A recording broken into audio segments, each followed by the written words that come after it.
পড়াশোনা নেই তো, বোঝে না তো। আর আমার মতো যখন কেউ গুনাহগার এসে ভাই মনে করে বাঁচাবার চেষ্টা করবে, তখন বলবে আব্বাস সিদ্দিকী কথা শুনিনি, ও টাকা নিয়েছে, বলে না বলে না? হ্যাঁ, কেন বলে বলেন তো? শুধুমাত্র যাতে আমাকে ভয় করে, আমাকে বিশ্বাস থেকে তোমরা দূরে সরে যাও। তোমরা দূরে সরে গেলে আজকে জুনিয়র ফেরাউনদের সুবিধা হবে। কেন আমি মুসা কালিমুল্লাহ হুজুরের অনুসরণ করে চলছি, তো ওই জন্য অসুবিধা হচ্ছে।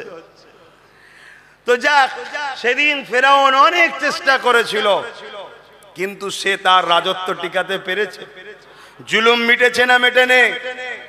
হযরতে মুসা আলাইহিস সালামকে আল্লাহ পাঠালেন, যাও এই মানুষগুলোকে বাঁচাও, এদেরকে দাসত্ব প্রথা থেকে বাঁচাও, ফেরাউনের অত্যাচার থেকে বাঁচাও। মুসা আলাইহিস সালাম আসবেন, ফেরাউনকে একজন গণককার বলল, একজন বাচ্চা আসছে যে কিনা তোমার রাজত্বকে শেষ করে দেবে। কজন বাচ্চা? একজন আসছে তো রাজত্বকে শেষ করে দেবে। ফেরাউন তো ঘেবরে লাল। কেন তুই ঘাবড়ালি ভাই?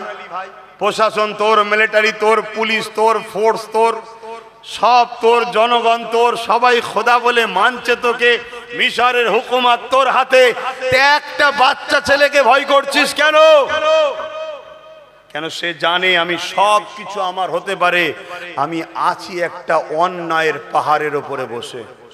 আর অন্যায়ের পাহাড় এত সূক্ষ্ম জিনিস, এক মুহূর্তে ধুলোর সাথে মিটে যেতে পারে, অন্যায় কখনো টিকে থাকতে পারে না। জোরে বলুন সুবহানাল্লাহ।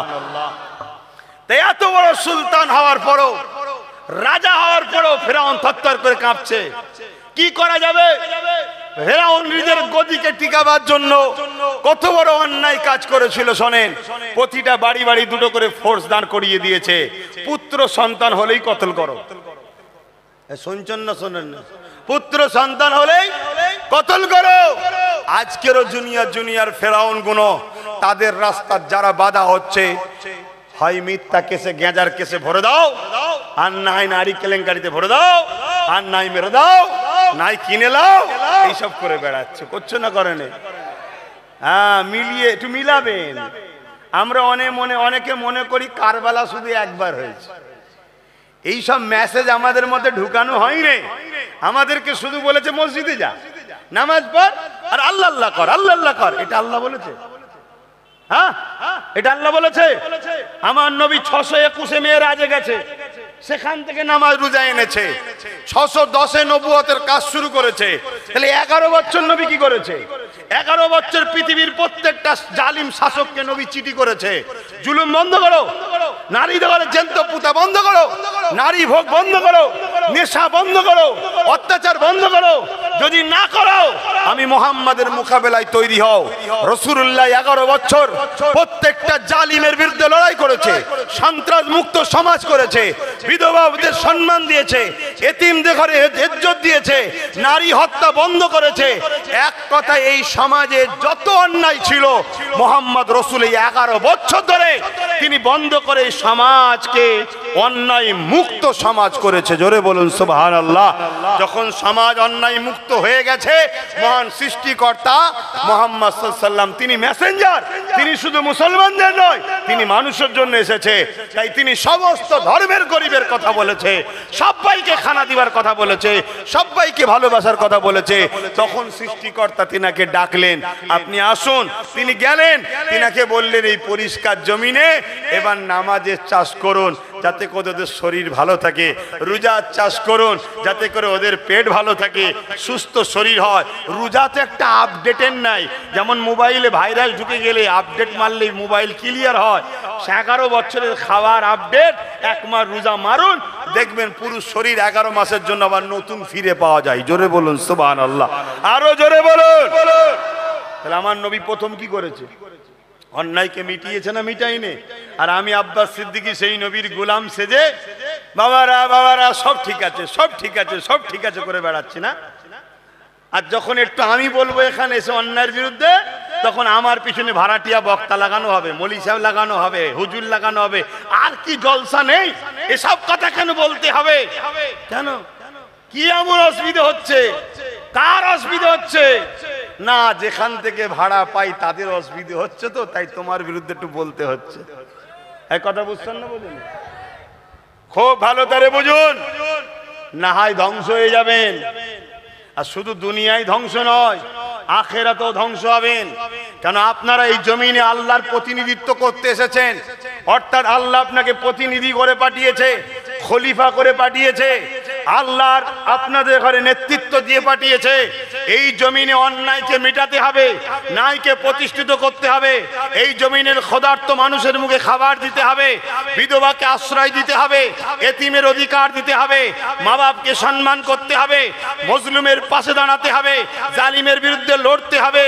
যারা লেবার শ্রেণী দিন মজুরি করে খেটে খায়, তাদের ঘাম শুকোবার আগে তাদের পারিশ্রমটা দিয়ে দিতে হবে। এই রকম সিস্টেম এই জমিনে তৈরি করার জন্যই তো আল্লাহ আপনাদেরকে পাঠিয়েছে। আপনারা তা না করে যারা গরিবকে লোটে, এতিমকে লোটে, বিধবাকে লোটে, অসহায়কে লোটে, মজলুমদের লোটে, যারা জুলুম করে তাদের ঝান্ডা ধরে বলছেন মুসলমান আমি। লজ্জা এরকম মুসলমানকে দেখে, লজ্জা যাদের জন্য আজকে টিভিতে বসে একদল লোক বলতে পারে যে অমুক মোল্লা অমুক সিআরপিএফ কে মেরেছে, দেখো মুসলমান মানেই তো এরা এরকম। এক বেঈমান জালিমের জন্য পুরো কওমকে আজকে গাল খেতে হচ্ছে। এসব বিহায়া নির্লজ্জা মুসলমানদের হওয়ার থেকে মরে যাওয়া ভালো ছিল। কথাটা কি খারাপ লাগছে? কেন এই সমাজে ইনসাফ এত সহজে আসে না।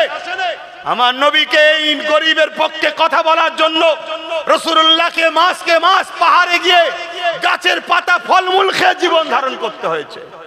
এতিমের পক্ষে, অসহায়ের পক্ষে, মা বাপের পক্ষে, নারী হত্যা বন্ধ করার জন্য, এ কথা বলার পক্ষে দাঁড়ানোর জন্য রাসূলুল্লাহ দান্দা মুবারক শহীদ পর্যন্ত হয়ে গেছে।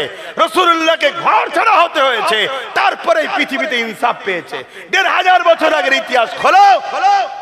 আজকে সোশ্যাল মিডিয়ায় দেখছিলাম এক ভাই সে কুকুরকে জোর করে ধরে তার স্তনপান করছে।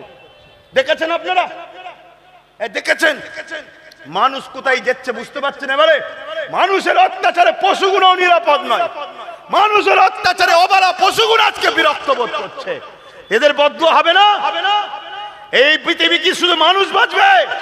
এখানে জীব জন্তু গাছপালা সবার বাঁচার অধিকার আছে। মালিক সবাইকে পৃথিবীতে পাঠিয়েছে। তুমি কে লোকের উপরে জুলুম করার? সে হতে পারে হিন্দু, দলিত, আদিবাসী, সাঁওতাল, বাগদি, খ্রিস্টান, কোন মুসলমানের ক্ষমতা নেই তাদের উপরে জুলুম করতে পারে। কেন? তোমাকে যিনি বানিয়েছে তাদেরকেও তিনি বানিয়েছে, তোমাদেরকে যিনি খাওয়ায় তাদেরকেও তিনি খাওয়ায়। তাদের উপরে জুলুম মানে তুমি তোমার স্রষ্টার সৃষ্টিকে জুলুম করছো, স্রষ্টা তোমায় ছেড়ে দেবেন। এর নাম ইসলাম। জোরে বলুন সুবহানাল্লাহ। আজকে দেখছিলাম, আপনারা অবাক হয়ে যাবেন, এসব জিনিস দেখাবার নয়। আপনারা দেখেছেন? কেউ বলুন দেখেছেন? আমি অবাক হয়ে গেলাম যে কুকুরকে জোর করে ধরেছে। কুকুর, বুঝেন না? এই রাস্তায় ঘরে দেখেন কুকুর, ওই কুকুরকে জোর করে ধরে তার স্তনপান করছে। আমি বেশি খুলে আর বলতে পারছি, বুঝতে পারছেন না? পারেন? তাহলে মানুষ কত নিকৃষ্ট হচ্ছে, মানুষ কত খারাপ হচ্ছে। এর থেকেও জঘন্য ১৫০০ বছরের আগে মানুষ ছিল। আমার রাসূলুল্লাহ সেই অমানুষগুলোকে মানুষ বানিয়েছে। সেই নবীর উম্মত দাবিদার করে আজকে আমরাও তো আস্তে আস্তে অমানুষ হচ্ছি, নাই অমানুষের সাথ দিতে চলেছি। তাই বলবো পরিবর্তন হন। পরিবর্তন যদি হতে না পারেন, আমি কিভাবে আপনাদেরকে দেখাবো? দেখুন না, আজকে জোর করে একটা কুকুরের সঙ্গে গ্রাম দুর্ব্যবহার করা হচ্ছে। দেখুন, হ্যাঁ, এ তো মানুষ। দুটো পা থাকলে মানুষ হওয়া যায় না? তাহলে আজকে এই সব সমাজে যদি মাথা তোলে, এরা যদি নেতাদের পায়ের তলায় বসার সুযোগ পায়, বা কোন দয়াতে যদি এরাই সমাজের নেতা হয়ে যায়, তাহলে আমাদের ঘরের বেটি গুনার বাঁচবে? হুজুর এসে শুধু বালাগালুলা বলে চলে যাবে? হুজুর এসে নামাজের কথা বলে চলে গেলে খুব ভালো না? ওই রকম হুজুর নিয়ে আসবি যারা পেটের জন্য হজ করতে আসে, বাবারা বাবারা বাবারা দে বাবা চ বাবা, ওই হুজুর নিয়ে আসবি। আমি এসেছি কমকে বাঁচাবার সাথে সাথে মানুষ জাতির স্বার্থে কথা বলছি, মানুষ জাতির স্বার্থে। আজকে মনুষ্যত্ব আমাদের কোথায়? মনুষ্যত্ব কোথায়? আমাদের পাশের কোন দেশ, আমাদের পাশের কোন দেশ, সে দেশে হোটেলে খেতে বসেছে, মানুষের হাতে আঙুল পাওয়া যাচ্ছে। কেন? শুধু মুসলমান দাবি করলে হয়? মুসলমান দাবি করলে হয়? সেখানে মানুষের হাতের উংলি পাওয়া যাচ্ছে, তার মানে কি? কি হচ্ছে তাহলে? মানুষ মানুষকে মেরে রান্না করে খাইয়েও দিচ্ছে। কত নিকৃষ্ট হয়ে যাচ্ছি আমরা। এই সব পিছনের কারণ দোষী কারা? একমাত্র দোষী হলো আমরা, যারা মোহাম্মদ রসুলের অনুসারী দাবি করি। আমরা যদি বলেন কেন? আমাদের কাঁধে যা দায়িত্ব আল্লাহ দিয়েছিল, একটা দায়িত্ব পালন করিনি। দায়িত্ব না পালন করে আমরা যা তার পিছনে ঘুরে বেরিয়েছি, যাকে তাকে সমাজের মাথায় তুলে দিয়েছি, যা তার গুণগান গেয়েছি, তাই আজকে এই সমাজ অন্ধকারের দিকে চলে যাচ্ছে। আসো, নতুন করে আবার যদি তোমাদের বাচ্চাদের অধিকার দিতে চাও, বাচ্চাদেরকে হাসাতে চাও, জুলুম মুক্ত সমাজ করতে চাও, নারীদেরকে ইজ্জতের সঙ্গে ঘোরাফেরা ইজ্জত বাঁচাতে চাও, তাহলে তোমাদেরকে সংগঠিত হতে হবে, ঐক্যবদ্ধ হতে হবে।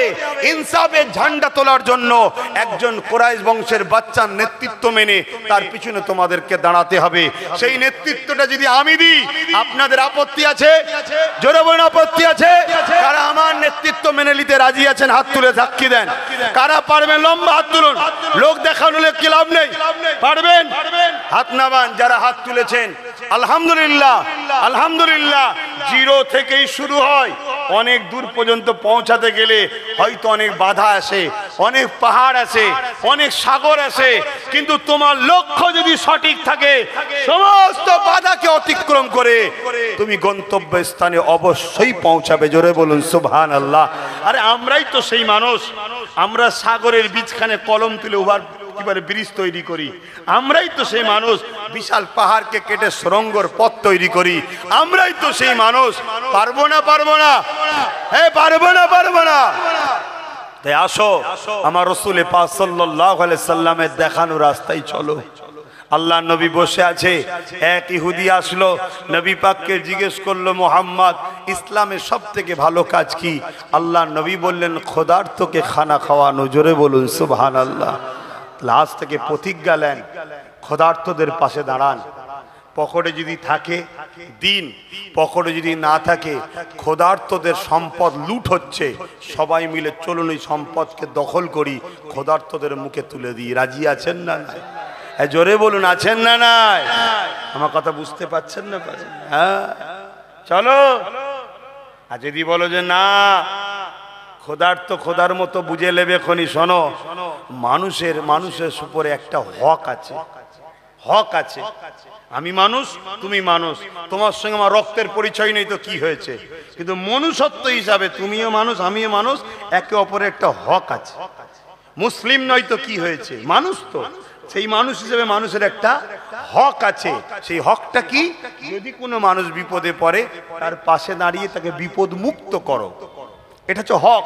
তাহলে আজ আমি দেখছি আমার সমাজে লাখো কোটি মুসলিম হোক আর অমুসলিম হোক, ক্ষুধার্ত আছে, অসহায় আছে, গরিব আছে, বিমারে আছে, চিকিৎসা করার অর্থ নাই, পরিস্থিতি খারাপ।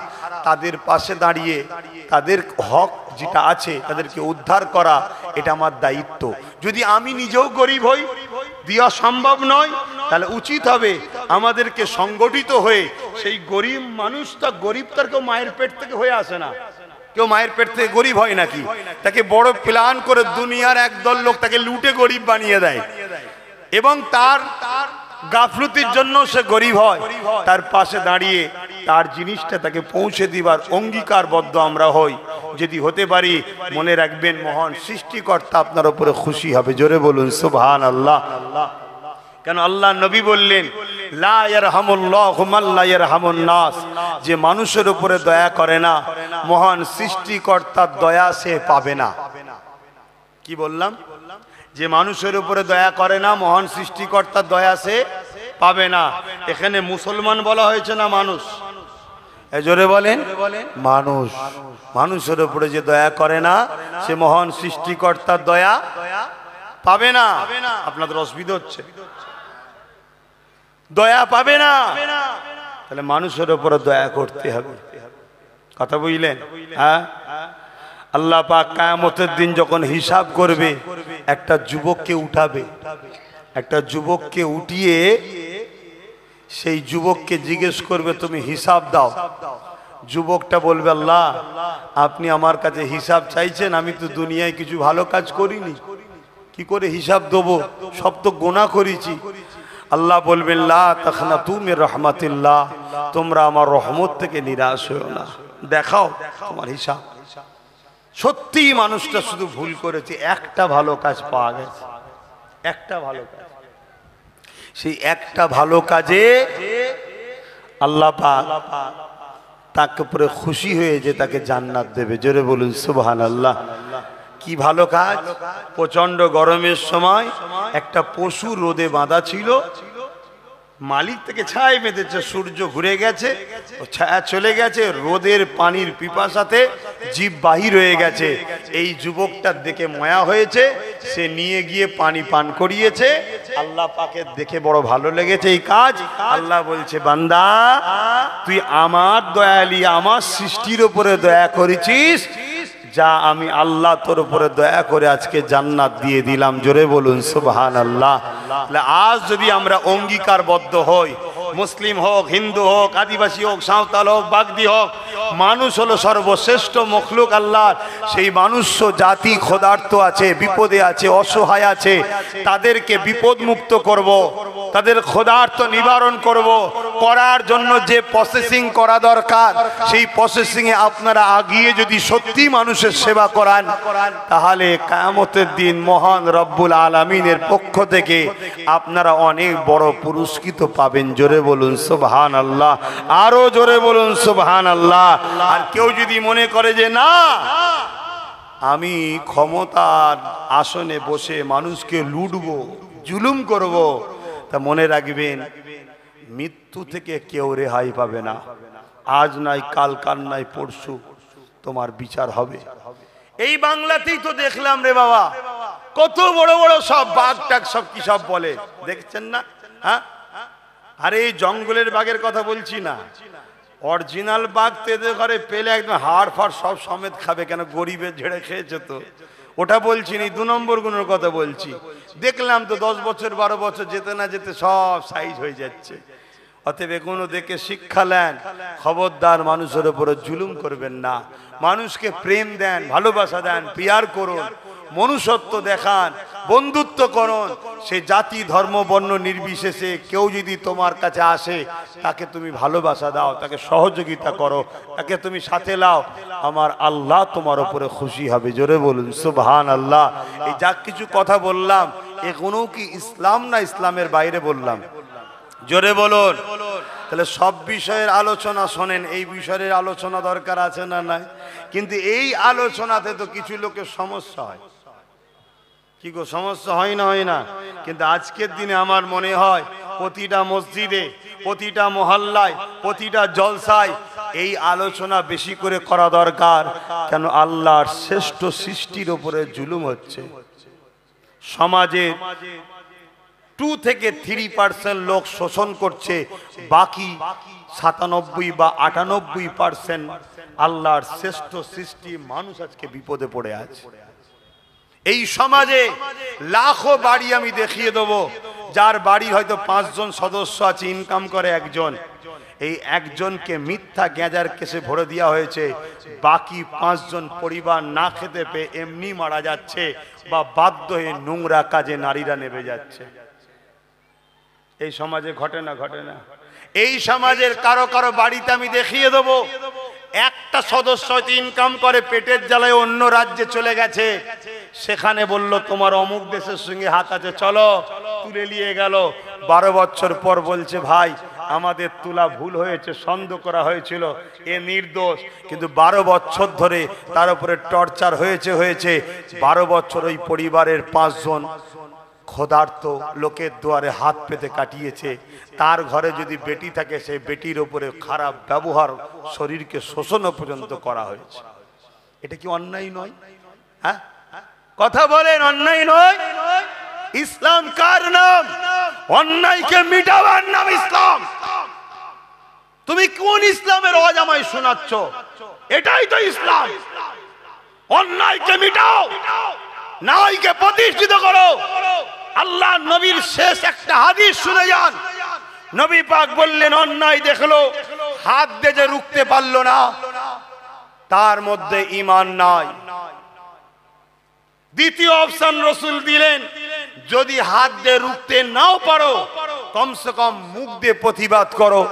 মুখ দিয়ে যদি প্রতিবাদ না করতে পারো, তাহলে কমসে কম অন্তর থেকে ঘৃণা করো। যদি তিনটের মধ্যে কোনোটা না থাকে, তার মধ্যে ঈমান নাই। শুনছেন না শুনেন না? ঈমান নাই। চোখের সামনে তুমি দেখছো জুলুম হচ্ছে, অত্যাচার হচ্ছে, পাশাপাশি এটাও শোনাই, এই যে দেশ মাতৃভূমি, এই মাতৃভূমিকে ভালোবাসা, এটা কি ইসলাম না? ইসলাম নয়।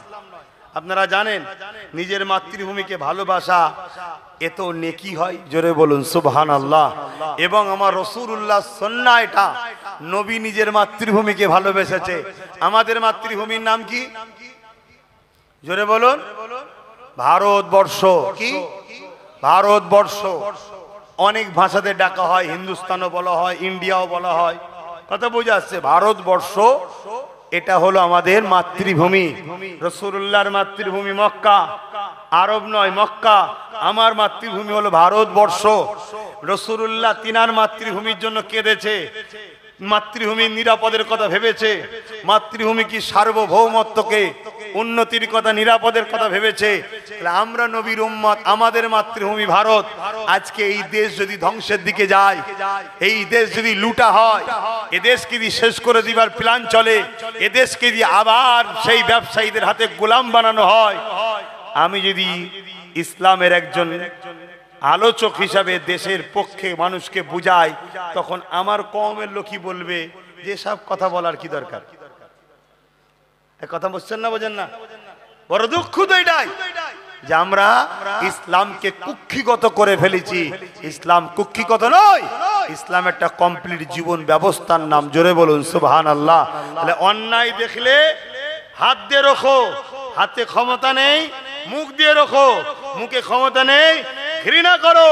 যদি তিনটের মধ্যে কোনোটা না থাকে, তার মধ্যে ঈমানই নাই। আর যার মধ্যে ঈমান নাই, সে মুসলমান তো দূরের কথা, জান্নাত যাবে? আজকে বলুন, আমরা অন্যায় দেখি, রুকি না অন্যায়কে ক্ষমতার দিকে ঠেলে নিয়ে যায়? তাহলে ভুল করেছি না করিনি? তাহলে আমাদের উপায় কি? তওবা করতে হবে। তওবা করে সঠিক রাস্তায় ফিরে আসতে হবে। আল্লাহ আমাদেরকে হেদায়েত দেন। বলুন আমিন। বলুন আল্লাহুম্মা আমিন।